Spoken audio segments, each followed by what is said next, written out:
Well, I think when we look at multicultural barriers, there are a number of hurdles that one has to consider. I think I'll give you three just for the purposes of our conversation. One, I believe, is personal proximity, and that happens to deal with being in relationship with someone in terms of personal proximity. It's very interesting that when Paul in the New Testament heads to a particular region and to plant a church, he asked two questions. He asked, where are the Jews?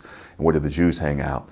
And then he asked, where do the Gentiles hang out? And so he's trying to establish personal proximity. And by establishing that relationship and evaluating his context, he sets a foundation where he's able to get them to embrace the gospel. So personal proximity is important. And then another one I think is very important has to deal with power. Power. When I talk about power, I'm talking about various levels of power. So power in the sense of positional leadership.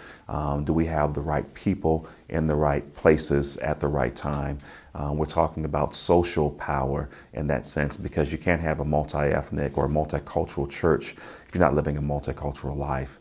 And then you're also dealing with emotional power as well, in the sense of, am I connecting with that individual, particularly because that person is a child of God. So you've got personal proximity, you've got power, and I think you also have a price to pay. Because anytime that you step outside of your comfort zone in that sense, there are going to be people in your own indigenous circles that may not necessarily know what or agree with what you're doing. And so in that sense, it may strain some relationships.